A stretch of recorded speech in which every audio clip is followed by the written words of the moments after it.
জাতীয় থেকে আন্তর্জাতিক, প্রান্তিক, জনপদ থেকে নগর, চারপাশে ঠিক কী ঘটছে এই মুহূর্তে তা নিয়ে আয়োজন এখন চারদিক। সঙ্গে আছি আমি ফরহাদ বিন নূর। গুম খুনে সেনাবাহিনীর কেউ জড়িত থাকার প্রমাণ মিললে আইন অনুযায়ী ব্যবস্থা নেওয়া হবে। দুপুরে সেনানিবাসের অফিসার্স মেসে ব্রিফিংয়ে জানানো হয়, নিরপেক্ষ নির্বাচনের জন্য ইসির নির্দেশনায় কাজ করতে প্রস্তুত সেনাবাহিনী।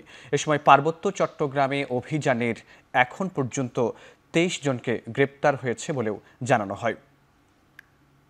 গত 2 সপ্তাহে পার্বত্য চট্টগ্রামে সেনাবাহিনী কর্তৃক অভিযান পরিচালনা করে 13টি আগ্নেয়াস্ত্র উদ্ধার করে, 23 জন সন্ত্রাসীকে গ্রেপ্তার করে এবং একটি ইউপিডিএফ-এর ক্যাম্প ধ্বংস করে। এ সকল অভিযানের অংশ হিসেবে রাঙ্গামাটিতে বিশেষ অভিযান পরিচালনাকালে একজন সেনা সদস্য গুলিবিদ্ধ হয়। নির্বাচন কমিশন থেকে নির্দেশনা পাওয়া মাত্র আমরা অবাধ, সুষ্ঠু, নিরপেক্ষ নির্বাচনের জন্য পরিচালনার জন্য সকল ধরনের সহায়তা আমরা করতে প্রস্তুত আছি। এই তদন্তে যদি গুমের সংশ্লিষ্টতা প্রমাণ পায় তাহলে অবশ্যই সেনাবাহিনী, বাংলাদেশ সেনাবাহিনী তাদের বিরুদ্ধে যথাযথ আইনানুগ ব্যবস্থা গ্রহণ করবে। বান্দরবানের রুমাই সেনা অভিযানে কেএনএফ-এর কমান্ডার সহ 2 জন নিহত হয়েছেন। এছাড়া গুলিবিদ্ধ হয়েছেন এক সেনা সদস্য।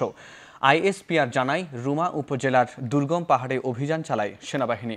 সে সময় সেনাবাহিনীর উপস্থিতি টের পেয়ে গুলি চালায় সন্ত্রাসীরা। পরে সেনাবাহিনী পাল্টা গুলি চালালে কুকি চীন ন্যাশনাল আর্মির কমান্ডার সহ 2 জন নিহত হয়। এ সময় 3টি এসএমজি, একটি রাইফেল সহ বিপুল পরিমাণে অস্ত্র ও গোলাবারুদ উদ্ধার করা হয়। অভিযান এখনও চলমান রয়েছে।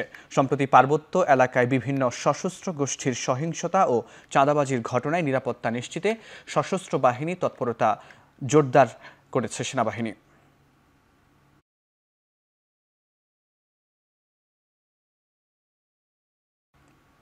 বিচার বিভাগকে বিকেন্দ্রীকরণে প্রতি বিভাগে হাইকোর্টের স্থায়ী বেঞ্চ স্থাপনের প্রস্তাবে ঐক্যমত্য তৈরি হয়েছে বলে জানিয়েছেন কমিশনের সহসভাপতি ডক্টর আলী রিয়াজ।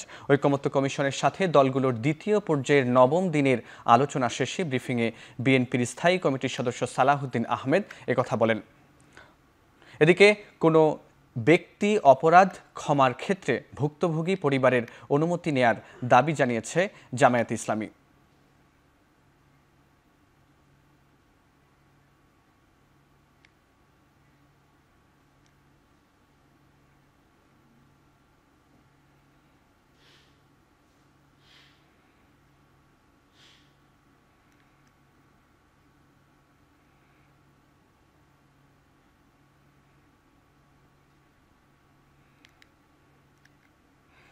সংখ্যানুপাতিক নির্বাচন দেশকে স্বৈরশাসনের দিকে ঠেলে দেবে বলে মন্তব্য করেছেন বিএনপির সিনিয়র যুগ্ম মহাসচিব রুহুল কবির রিজভী।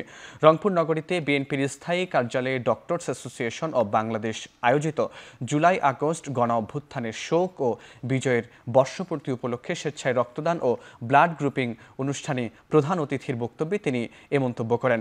এ সময় রিজভী বলেন, স্থানীয় পর্যায়ে নেতা তৈরিতে প্রধান অন্তরায় হবে সংখ্যানুপাতিক পদ্ধতিতে নির্বাচন।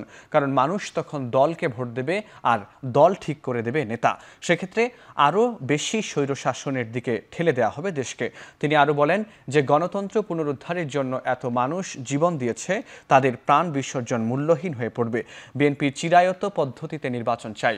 বিএনপি ও অঙ্গ সংগঠনের নেতাকর্মীদের আচরণে জনগণ যেন ভোগান্তিতে না পড়ে সেদিকে লক্ষ্য রাখারও নির্দেশ দেন তিনি।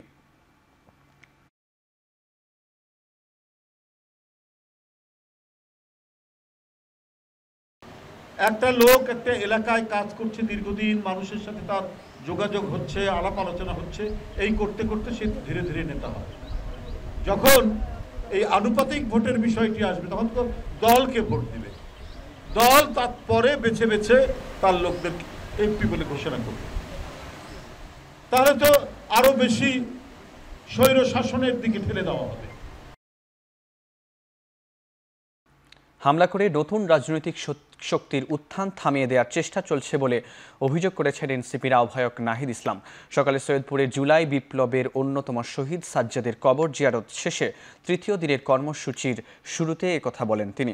কর্মসূচি থেকে নির্বাচনের আগে ফ্যাসিবাদ তৈরির পথ বন্ধ করা এবং জুলাই ঘোষণাপত্রের দাবি পুনর্ব্যক্ত করে দলটির দক্ষিণাঞ্চলের মুখ্য সংগঠক হাসনাত আব্দুল্লাহ। এরপর সৈয়দপুরে আটকে পড়া পাকিস্তানিদের ক্যাম্প পরিদর্শন করেন এনসিপির নেতারা। কেন্দ্রীয় নেতাদের কাছে পেয়ে ক্যাম্প জীবনের নাগরিক অসুবিধার কথা তুলে ধরেন বাসিন্দারা। ক্যাম্প পরিদর্শনের পর সৈয়দপুরের পথে পথে গণমানুষের সঙ্গে কথা বলেন এনসিপি নেতৃবৃন্দ। জুলাই সনদ নিয়ে সরকারের পদক্ষেপ দেখে ঘোষণাপত্রের বিষয়ে এনসিপির অবস্থান পুনর্বিবেচনার আভাস দেন দলটির দক্ষিণাঞ্চলের মুখ্য সংগঠক হাসনাত আব্দুল্লাহ। পরে দুপুরে নীলফামারীতে পথসভায় বক্তব্য দেন কেন্দ্রীয় নেতারা। জুলাই পদযাত্রার তৃতীয় দিনে পদযাত্রার পথসভা থেকে সংস্কার, বিচার ও নতুন সংবিধানের বার্তা দিচ্ছে এনসিপি নেতারা। ৩ আগস্ট জুলাই ঘোষণাপত্রের কথা স্মরণ করিয়ে দিয়ে ঢাকায় জমায়েত সবাইকে অংশ নেওয়ার আহ্বান জানায় এনসিপি নেতারা। সরকারের পদক্ষেপ অনুযায়ী আমাদের সিদ্ধান্তগুলো পরবর্তীতে আমরা হয়তো পুনর্বিবেচনা আমরা করতে পারি। তবে আমরা বলতে চাই, মানুষকে সাথে নিয়ে আমাদের এই বিপ্লবের অবশ্যই একটি ঘোষণাপত্র থাকা চায়। এই হামলাগুলো করে আমাদেরকে যেই উত্থান হয়েছে নতুন রাজনৈতিক শক্তি, সেই উত্থানকে ঠেকিয়ে দিতে চাচ্ছে। আমরা এর আগে ককটেল হামলাতে মামলা করেছি, কিন্তু আমরা কোনো ব্যবস্থা দেখতে পাই না। প্রশাসনকে বলবো আরও কঠোর হতে, এবং তরুণদের যারা আন্দোলনে অংশগ্রহণ করেছিল, নেতৃত্বদের যদি এই নিরাপত্তা পরিস্থিতি হয়, তারা যারা আন্দোলন করছে শহীদ করে, তাদের নিরাপত্তা কে দেখবে? সাধারণ মানুষের নিরাপত্তা কে দেখবে?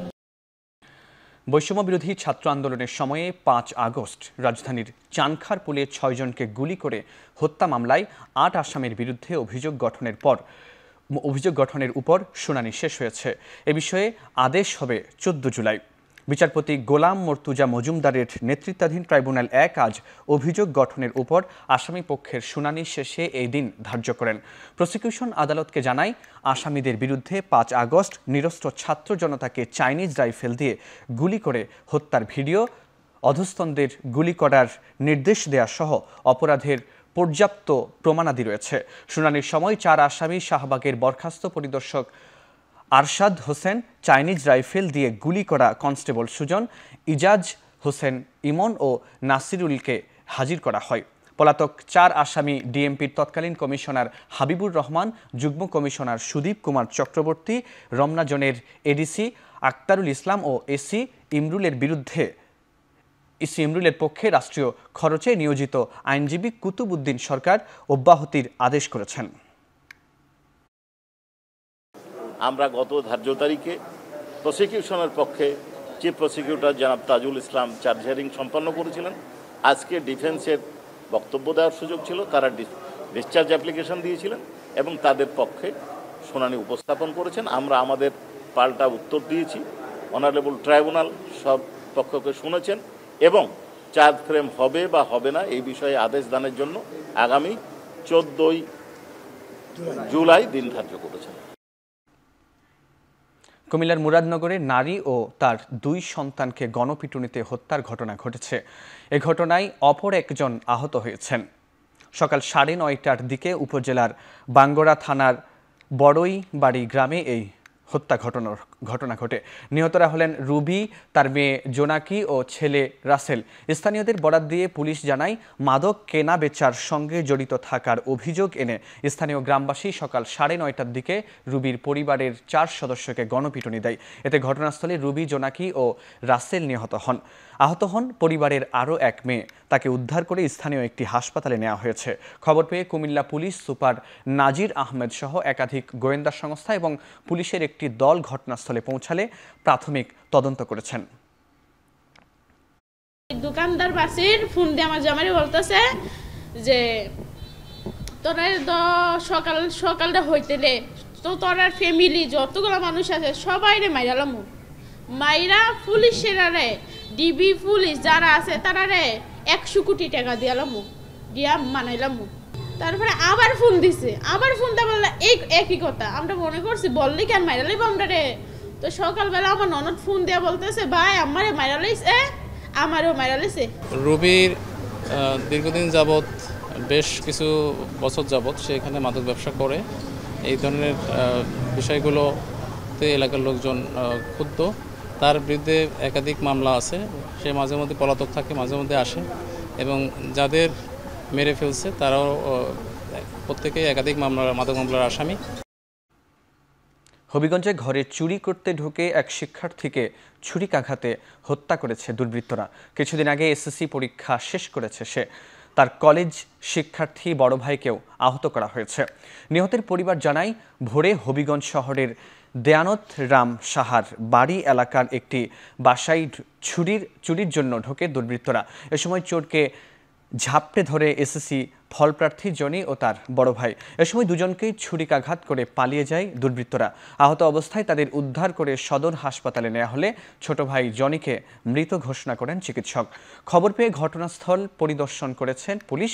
এ সময় জড়িতদের দ্রুত গ্রেপ্তার করে আইনের আওতায় আনা হবে বলে জানান জেলার পুলিশ সুপার। নিরাপত্তার স্বার্থে ঢাকা বিশ্ববিদ্যালয়ের আবাসিক হলের পকেট গেট রাত ৯টা থেকে ভোর ৬টা পর্যন্ত বন্ধ রাখার নির্দেশ দিয়েছে বিশ্ববিদ্যালয় প্রশাসন। বিকেলে বিশ্ববিদ্যালয়ের জনসংযোগ দপ্তর থেকে পাঠানো এক বার্তায় বলা হয়, ক্যাম্পাসের নিরাপত্তা জোরদারে এমন সিদ্ধান্ত গ্রহণ করা হয়েছে। সিদ্ধান্ত কার্যকরে ইতোমধ্যে এই নির্দেশনা সব আবাসিক হলে পাঠানো হয়েছে। ক্যাম্পাসে বহিরাগতদের চলাচলের প্রতি সতর্ক দৃষ্টি রাখতে নিরাপত্তা কর্মীদের নির্দেশ দেওয়া হয়েছে। গেল সপ্তাহে বিশ্ববিদ্যালয় ক্যাম্পাসে একাধিক ককটেল বিস্ফোরণের ঘটনায় নিরাপত্তা বাড়ানোর দাবি জানায় শিক্ষার্থীরা। এরই প্রেক্ষাপটে হলের পকেট গেট বন্ধ রাখার সিদ্ধান্ত নিল ঢাকা বিশ্ববিদ্যালয় প্রশাসন।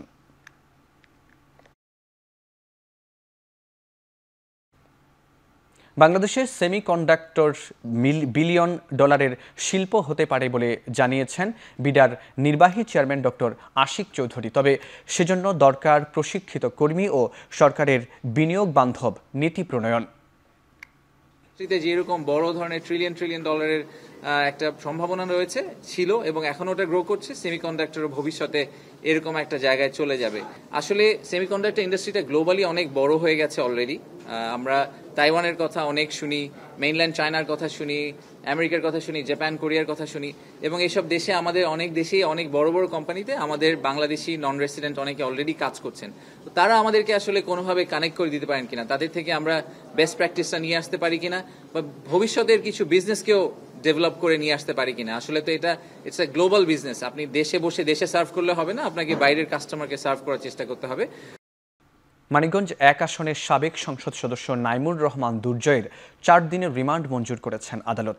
দুপুরে মানিকগঞ্জ অতিরিক্ত চিফ জুডিশিয়াল ম্যাজিস্ট্রেট আদালতের বিচারক শুনানি শেষে এই আদেশ দেন।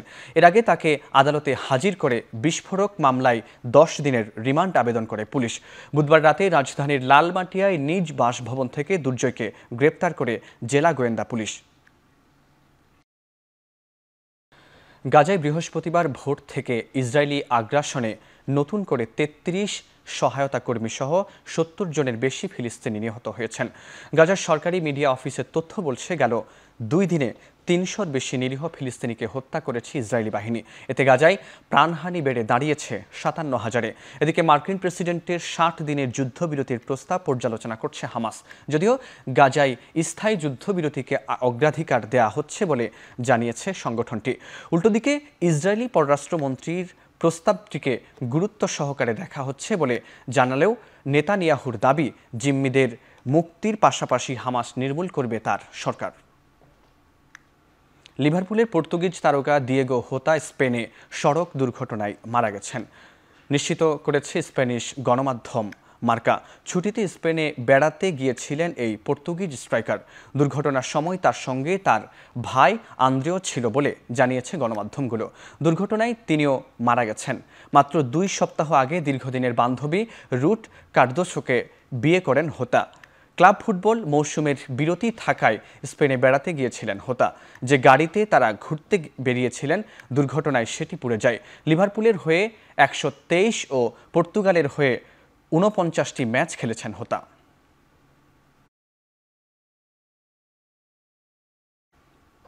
শেষ করছি এখন চারদিক। এখন টেলিভিশন ওয়েবসাইটে দেখতে ভিজিট করুন www.এখন.tv। এছাড়া ফেসবুকে দেখতে ভিজিট করুন facebook.com/tv.এখন এবং ইউটিউবে দেখতে ভিজিট করুন youtube.com/c/এখন tv।